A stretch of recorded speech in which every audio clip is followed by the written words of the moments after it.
فنقتصر بالكلام على هنا على ما لم يذكره الفقهاء، وأما ما تكلم عليه الفقهاء في البسملة والحمد وما إلى ذلك قد قررنا في عدة كتب وأعدناه عدة مرات فلا حاجة للإعادة، فلا تقتصر في الكلام عن هذه الرسالة على ما قرروه فقهاء القلوب المتصلين بالحبيب المحبوب محمد صلى الله عليه وآله وصحبه وسلم. فقال: الحمد لله الذي أبرز من عين الوجود سر الخصوصية. أبرز سبحانه وتعالى من عين الوجود سر الخصوصية الساري جمالها في جميع العوالم الملكية والملكوتية. نعم، الحمد لله، وهذه نعمة من الله سبحانه وتعالى. أبرز من عين الوجود سر الخصوصية. وكل إنسان له بشرية، ومتى نهنيه إذا فنيت البشرية ظهرت الخصوصية. وعين الوجود هو الحبيب المحبوب محمد صلى الله عليه وعلى آله وصحبه وسلم. أبرز من عين الوجود سر الخصوصية، والذي تجمعت الخصوصيات فيه كلها بمن؟ في الحبيب محمد سيد البشرية صلى الله عليه وآله وصحبه وسلم، الساري جمالها، أي تلك الخصوصية في جميع العوالم الملكية والملكوتية. الملكية ما تظهر للحواس، يقال عوالم ملكية، والملكوتية ما لا تظهر للحواس، يقال لها ملكوتية. نعم، فمجلى هذا كله الحبيب محمد صلى الله عليه وسلم، الساري جمالها في جميع العوالم، هذه الخصوصية في جميع العوالم، العالم العلوي، العالم السفلي، الملكية، كل ما هو في الوجهات يظهر للحواس فهو من عالم الملك. إذن السماء من عالم الملك، لكن ما فيها هذا من عالم الملكوت، لأنه ما يظهر ملائكة ما تظهر في عالم الحس، فهي من عالم الملكوت، من عالم لا من عالم الملكوت. نعم، عندهم عالم ملك وعالم ملكوت. نعم، نعم، الملك ما يظهر بالحس، والملكوت ما لا يظهر بالحس. وهذا من وجائب التأليف البسملة والحمد، ثم اللذة بالصلاة على النبي محمد التي هي أيضا من وجائب التأليف. فقال: وصلى الله على سيدنا محمد قبلة الأرواح العرشية. الأرواح قال تعالى: قل الروح من أمر ربي. قبلة الأبدان هي الكعبة، تمت صلاة القبلة، من شروط الصلاة استقبال القبلة. نعم. وأين هي قبلة الأرواح؟ هو الحبيب الأعظم محمد صلى الله عليه وسلم. الأرواح العرشية، ما معنى الأرواح العرشية؟ أي أن الروح أصلها تحت العرش، في قناديل تحت العرش، عرش الرحمن سبحانه وتعالى، هذا موضع الروح. نعم، وكل روح تشتاق لموطنها الأصلي، كما قال الإمام الحداد: وأرواح تطير إلى علاها بأجنحة المقام المقعدية. لكن لما دخلت هذا القفص، هذا الشبح الإنساني، إذا أكثر من الأعمال الصالحة خفت الروح، اشتاقت لموطنها الأصلي، وإذا ثبطها بالأعمال السيئة أبعدها عن موطنها الأصلي. فلهذا تكون دائما حزينة كئيبة، متى تكون مسرورة؟ إذا قربتها إلى موطنها الأصلي يوحد لها السرور والفرح والحبور والنور. فلهذا قال: هذه الأرواح العرشية قبلتها روح الأرواح، وسر الأسرار وترياق الأغيار مفتاح باب اليسار محمد حبيب العزيز الغفار صلى الله عليه وعلى آله وصحبه الأخيار.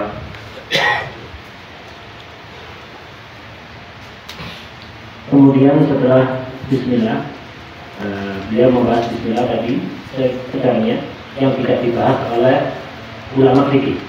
Dia hanya membatasi pembahasan yang disebutkan oleh fuqaha hadis, fuqaha qulub. Kalau fikih zahir tidak usah, karena sudah sering diterangkan di beberapa kesempatan tinggal disimak kajian-kajian beliau yang banyak ada di akun medsos beliau. Dan seterusnya nanti akan begitu. Beliau hanya mensyarahi yang seperlunya saja yang diterangkan oleh fuqaha qulub, bukan ahli fikih zahir. Di sini Habib Hasan setelah Bismillah melanjutkan dengan hamdalah. Alhamdulillah alladzi abraza min ainil wujud sirrul khususiyah. Segala puji bagi Allah yang telah menampakkan dari ainul wujud. Ainul wujud tidak lain adalah kekasih Allah peragung Nabi Muhammad SAW. Menampakkan dari ainul wujud dari Rasulullah SAW sirrul khususiyah, rahasia keistimewaan, kekhususan. Setiap orang itu memiliki sisi basyariah, manusiawi. Sisi manusiawi itu tidak dipuji. Yang dipuji oleh Allah adalah ketika sisi manusiawi itu menjadi lenyap dan terkalahkan oleh khususiyah, kekhususan, keistimewaan yang diberikan oleh Allah Subhanahu wa Ta'ala. Rahasia keistimewaan, kekhususan itu semuanya bersumber dari Al-Habibul A'zam Sayyidina Muhammad sallallahu alaihi wasallam. Asari jamaluha fi jamil awalim al-mulkiyah wal malukiyah. Yang mana keindahan khususnya tadi itu menyebar ke seluruh alam, alam ulwi maupun alam suci, alam atas maupun alam bawah.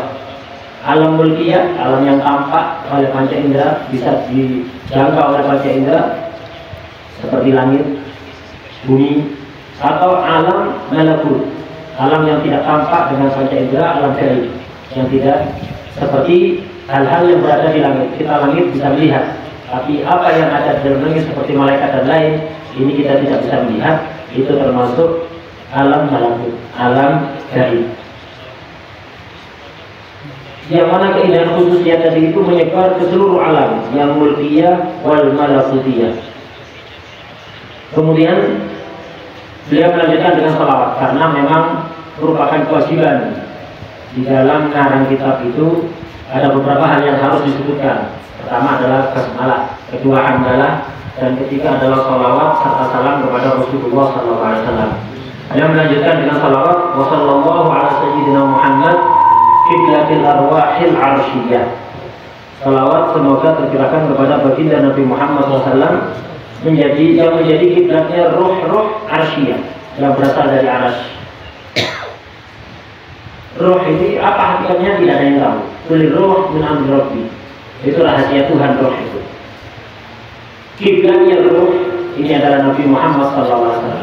Kalau kiblatnya badan kita semua tahu, yaitu Ka'bah. Adapun kiblatnya ruh ini adalah Rasulullah SAW. Kenapa disebut al-arwah al-arsyiyah? Ruh yang dinisbahkan pada arsy.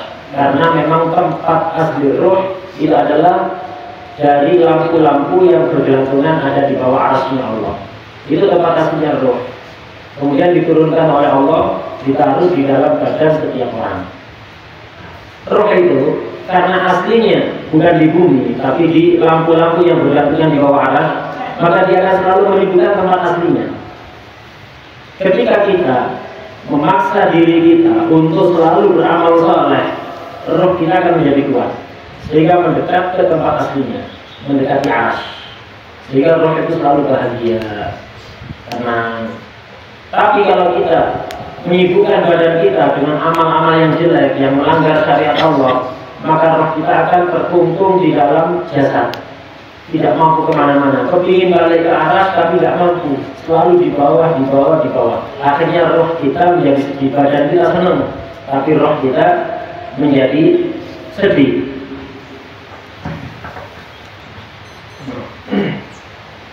قال وفرد الحضرة الذاتية. نعم، فرد الحضرة الذاتية هو الحبيب محمد صلى الله عليه وسلم. نعم، الذي جعله الله سبحانه وتعالى بابه الأوحد، وكل من أتاه من غيره لا يدخل، وهو الواحد محمد.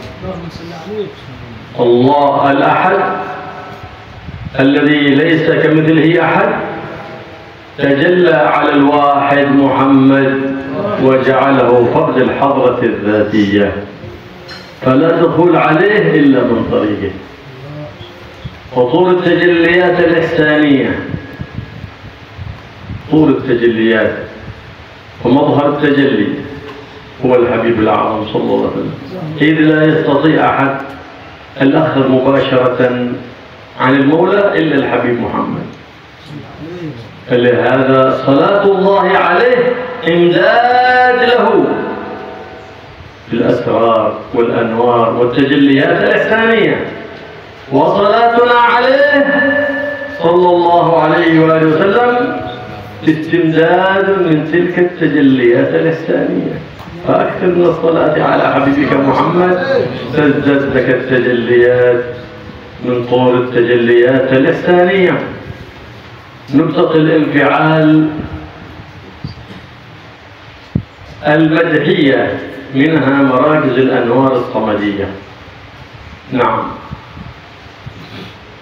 نقطة الانفعال، فنقطة الوجود هو الحبيب، ومنه تفرع الوجود خلقا بعد خلق فيما حدث وما تكاد. يا جابر، أتدري ما أول ما خلق الله؟ قلت الله ورسوله أعلم، بأبي أنت وأمي. قال أول ما خلق الله هو نور نبيك محمد صلى الله عليه وآله وسلم من نور. فلهذا كان نقطة الانفعال المدحية، منها مراكز الأنوار الصمدية. لحاها من أين؟ من ذلك التجلي الأعظم نور الأنوار محمد صلى الله عليه وعلى آله وصحبه وسلم. فأول ما خلق الله قبل العرش قبل الكرسي الرحمة. وأين هي الرحمة؟ المذكورة في قوله تعالى: وما أرسلناك إلا رحمة. رحمة الوجود، رحمة الأكوان، ليس رحمة الأرض فقط، رحمة للملائكة، رحمة للأنبياء، رحمة لكل مخلوق جعله الله سبحانه وتعالى. هذا الحبيب المحبوب محمد صلى الله عليه وعلى آله وصحبه وسلم. فإذا أردت أن تستمد من تلك التجليات الإحسانية فأكثر من الصلاة على الحبيب المحبوب محمد صلى الله عليه وعلى آله. حينئذ تستجاب لك الدعوات وتنور لك البصائر، فتكون بصائر منيرات بجاه النبي محمد سيد السادات. نعم، فلهذا يقول النبي محمد: الله معطي وأنا قاسم. المعطي الله. هل يستطيع أحد يعطي؟ أن يمنع؟ أن يضر؟ أن ينفع؟ لا نبي ولا ملك ولا ولي. النافع الله، الضار الله، المعطي الله، المانع الله. لكن يتجلى فيما شاء وفي من شاء ويعطي فضله لمن شاء. فتجلى على الحبيب المصطفى محمد صلى الله عليه وسلم فجعله القاسم. فكل عطايا الخلائق من جهة القاسم المعطي الله، لكن المتحدث الرسمي عن الله والوكيل الرسمي عن مولاه هو حبيب الله المصطفى محمد بن عبد الله صلى الله عليه وعلى آله وصحبه وسلم.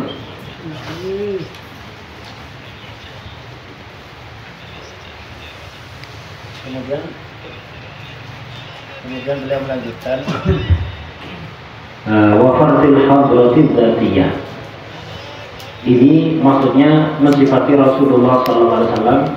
Beliau itu satu-satunya makhluk Allah yang dari beliau kemudian Allah menciptakan makhluk-makhluk lainnya. Rasulullah SAW adalah satu-satunya pintu untuk kita sampai kepada Allah. Tidak akan ada yang bisa sampai kepada Allah kecuali melalui pintu Rasulullah SAW. Allah Maha Esa, Al-Ahad, Alladzi laisa kamitslihi ahad. Tidak ada yang menyerupai sama sekali. Dan Allah bertajalli dengan sifat itu kepada Nabi Muhammad SAW. Sehingga Nabi Muhammad SAW menjadi makhluk tunggal yang tidak ada duanya. Tidak satu makhluk pun, beliau makhluk, tapi tidak ada satu pun makhluk yang menyerupai beliau. Kenapa? Beliau mendapatkan tajalli sifatnya Allah Al-Ahad, Al-Wahid. Wa turid tajalliyatil ihsaniyah. Nabi Muhammad SAW ini menjadi pusat tajalli ihsannya Allah. Semua kebaikan Allah itu pertama kali tajallinya melalui Nabi Muhammad SAW. Terpusat pada beliau. Dari beliau kemudian menyebar ke seluruh makhluk.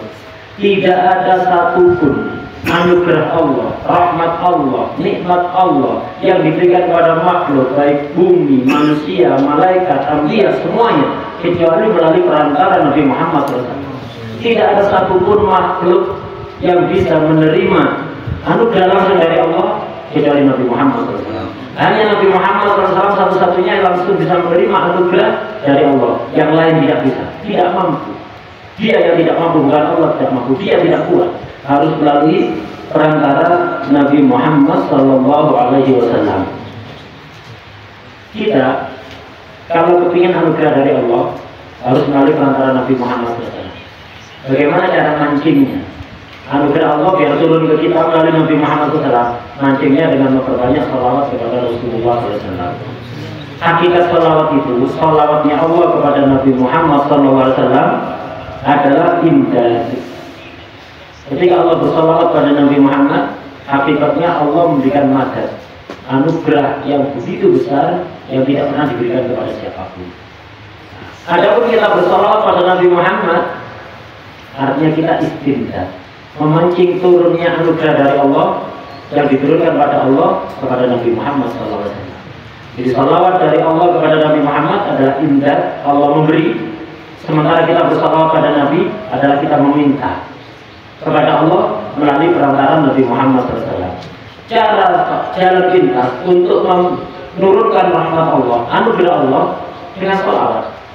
Kenapa? Dengan begitu kita memancing turunnya rahmat Allah melalui pintu Nabi Muhammad SAW. Tidak ada pintu lain kecuali Nabi Muhammad SAW. Rasulullah SAW ini adalah inti dari semua yang wujud. Bahkan semua yang wujud itu berasal dari Nabi Muhammad SAW. Makhluk pertama yang diciptakan oleh Allah Subhanahu Wa Taala adalah Nabi Muhammad SAW, adalah rahmat.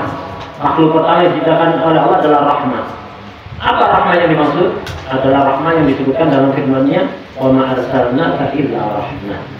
Tidaklah aku utus engkau kecuali sebagai rahmat. Dari rahmat inilah kemudian wa min hutaqarral wujudu khalqan ba'da khalqin fi ma hadatsa wa ma taqaddam. Dari situ kemudian Allah menciptakan makhluk-makhluk yang lain. Yang pertama kali diciptakan Nabi Muhammad SAW. Kemudian dari Nabi Muhammad ini Allah menciptakan makhluk lainnya, baik itu arash, kursi, langit, bumi, malaikat, para anbiya, para rasul, dan semua makhluk-makhluk lainnya. Sebagaimana juga dijelaskan dalam hadis Sayyidina Jabir bahwa makhluk yang pertama kali diciptakan oleh Allah adalah nur Nabi Muhammad SAW, yang mana beliau adalah nurnya Allah Subhanahu Wa Taala. Sekali lagi beliau menekankan, kalau kita ingin mendapatkan tajallil ihsan, semua kebaikan yang kita lihat di alam ini itu adalah tajalli ihsannya Allah Subhanahu Wa Taala.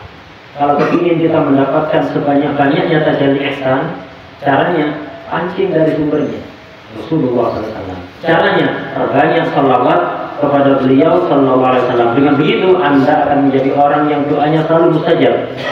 Anda akan memiliki hati yang bersinar, mata hati yang terang benderang bersambung kepada Nabi Muhammad SAW.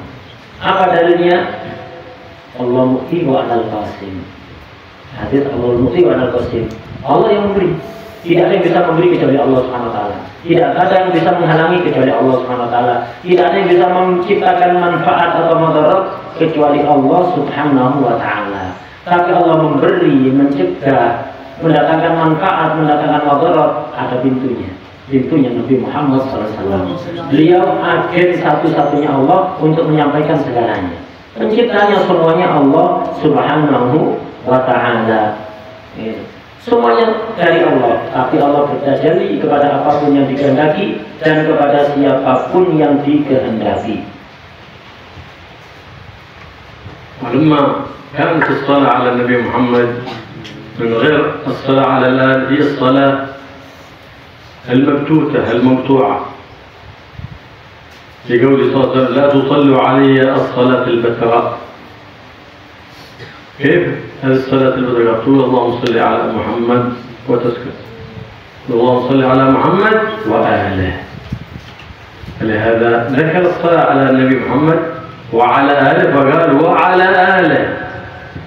ولما كان صحب النبي محمد هم خير صحب، كما أن آل النبي محمد هم خير آل الكل النبي آل، ومن أفضل الآل هم آل النبي محمد.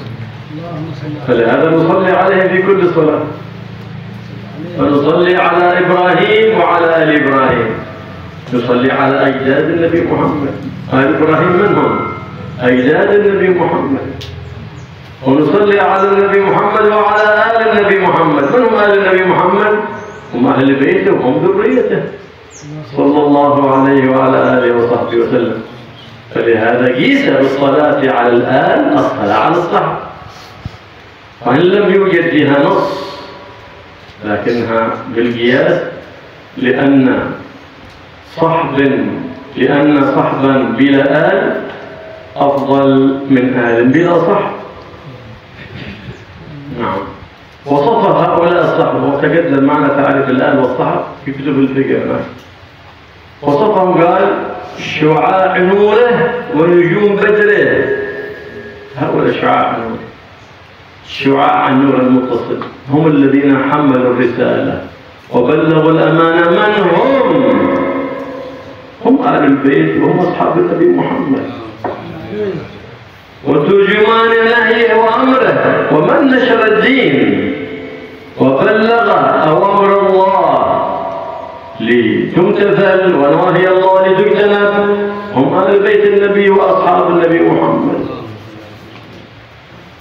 فلهذا يقول النبي محمد تركت فيكم ما إن تمسكتم لن تضلوا بعدي أبدا، كتاب الله وعترتي أهل بيتي.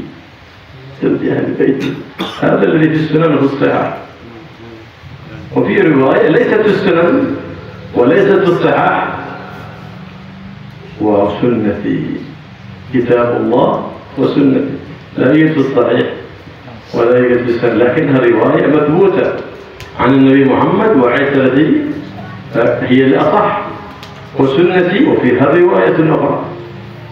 على كل حال من علمنا محبة أهل البيت؟ هم أصحاب النبي محمد. انظروا سيرة أصحاب النبي محمد كيف تعظيم لأهل بيت النبي محمد. هم علمونا محبة أهل البيت، هم علمونا تعظيم أهل البيت. ومن علمنا محبة أصحاب النبي محمد؟ من علمنا تعظيم أصحاب النبي محمد؟ هم أهل بيت النبي محمد. انظر إلى سيرة أهل البيت كيف يتكلمون عن أصحاب النبي محمد. لكن أعداء الإسلام أرادوا أن يفتنوا أهل الإسلام بعقائد ما أنزل الله بها من سلطان، فأتوا هناك ناس يبغضون أهل البيت النبي محمد ولا يكنون ولا يقرون لأهل النبي محمد بأي محبة ولا أي تعظيم. ثم جاءت هناك فرقة أخرى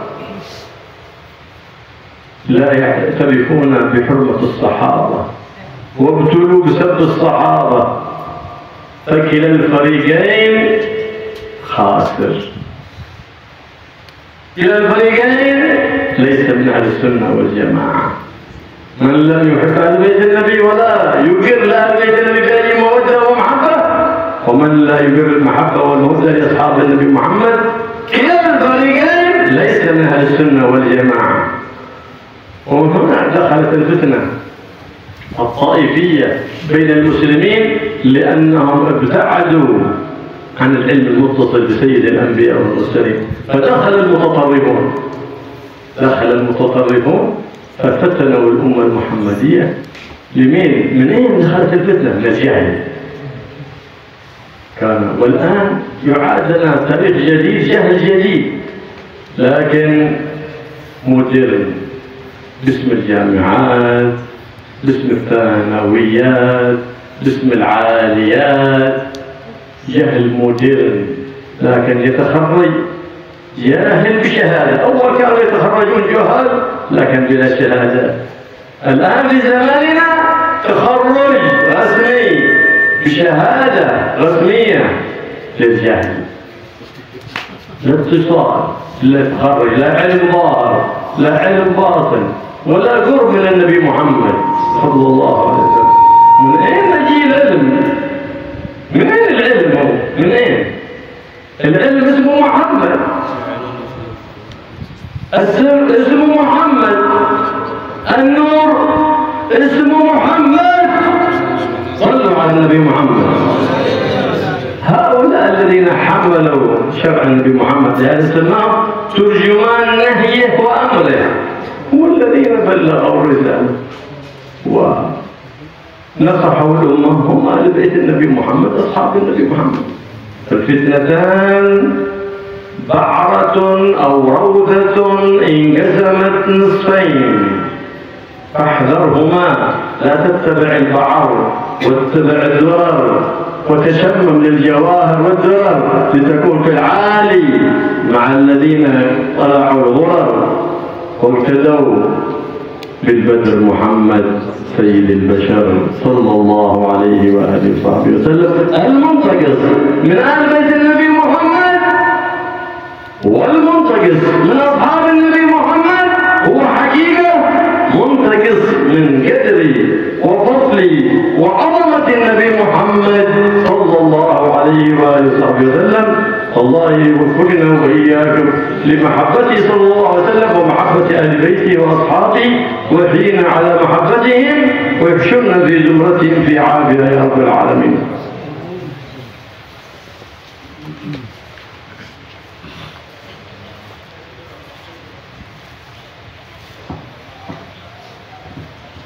Kemudian beliau melanjutkan salawat setelah bersalawat kepada Rasulullah SAW dan melanjutkan salawat kepada keluarga Nabi.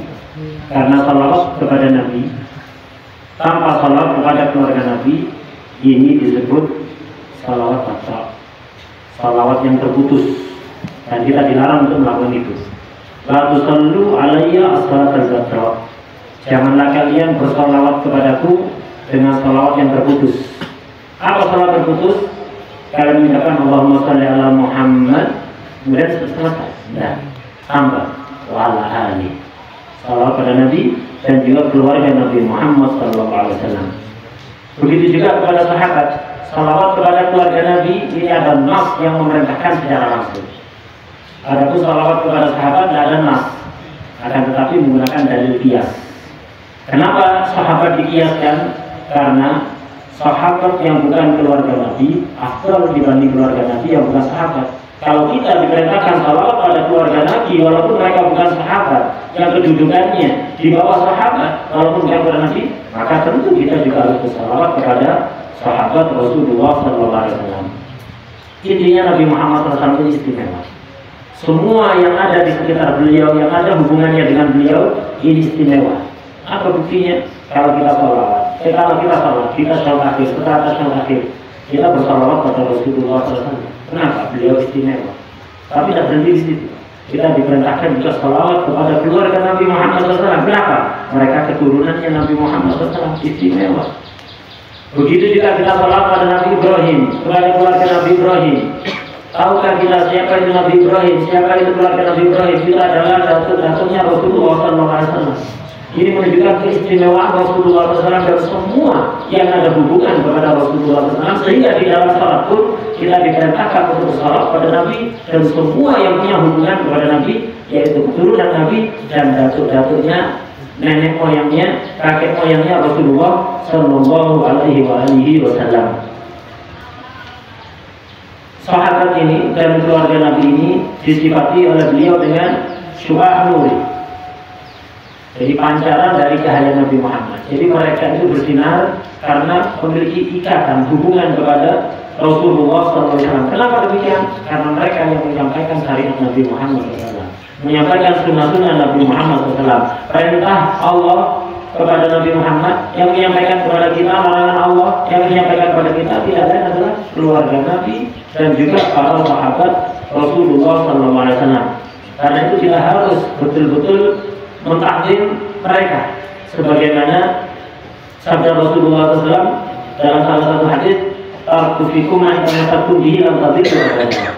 Aku meninggalkan untuk kalian sesuatu yang jika kalian berpegang teguh kepadanya tidak akan tersesat selama-lamanya. Selama-lamanya.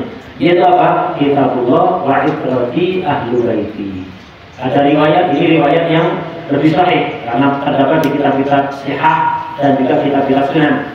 Adapun riwayat yang lain, Kitabullah wa sunnati. Ini memang ada riwayat, tidak kita nafikan. Tapi yang lebih banyak riwayatnya adalah wa'id berarti ahlu baiti.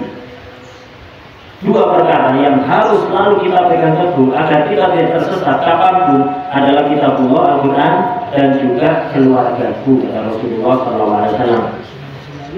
Yang mengajari kita cinta kepada ahlul bait siapa? Para sahabat. Silakan Anda pelajari sejarah hidup para sahabat, betapa mereka taklimnya pada keluarga Nabi Muhammad SAW.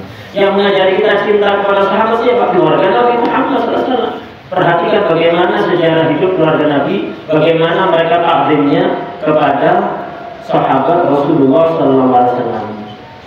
Kemudian muncul di kemudian hari fitnah, kesesatan yang sengaja disisipkan oleh musuh-musuh Islam di tengah-tengah muslimin gara-gara kebodohan yang dialami oleh kebanyakan muslimin. Selalu setiap ada fitnah baru muncul, kemudian menyebar, viral. Sebabnya ya karena kebodohan yang menimpa kebanyakan umat Islam. Di antara fitnah yang muncul yang sangat berbahaya yang disisipkan oleh musuh-musuh Islam adalah ajaran untuk membenci keluarga Nabi. Tidak takdim, tidak menghormati, tidak mencintai keluarga Nabi. Ada yang lain, ajaran untuk membenci sahabat, mencaci maki sahabat, tidak mencintai sahabat. Ini dua-duanya ini diibaratkan dari seperti celakong di belah dua. Atau celakong di bahasa Maduranya. Sudah bahasa Madura ya. Jadi akidah yang mengajarkan tidak cinta pada sahabat, tidak cinta pada ahlul bait, ada aliran yang membenci sahabat, tidak menghormati sahabat. Ada aliran lain tidak cinta ahlul bait, tidak mentakdim ahlul bait. Ini mana yang ahli sunnah wal jamaah? Dua-duanya bukan ahli sunnah wal jamaah. Yaitu tadi ibarat celakong di belah dua. Terserah mau pilih yang mana? Yang kanan apa yang kiri? Sama aja, sama-sama celakong. Itu bukan ahli sunnah wal jamaah. Dan di zaman akhir ini diperparah lagi. Kalau zaman dulu orang bodoh itu tidak punya ijazah. Orang bodoh kalau dulu itu tidak punya ijazah. Kalau sekarang justru yang bodoh itu ijazah biasanya.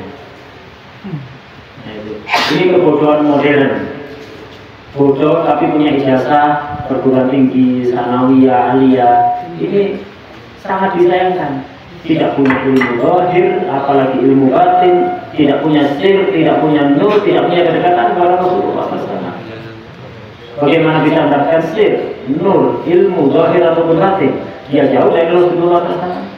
Perlu Anda ketahui bahwa hakikat ilmu itu terdapat di mana? Apa hakikat ilmu? Namanya adalah Muhammad Sallallahu Alaihi Wasallam. Begitu juga sir, begitu juga nur, hakikatnya tidak lain itu adalah Nabi Muhammad SAW. Anda ingin mendapatkan ilmu seluas-luasnya, sir, nur yang sebanyak-banyaknya, dekatkan diri Anda kepada Rasulullah Sallallahu Alaihi Wasallam.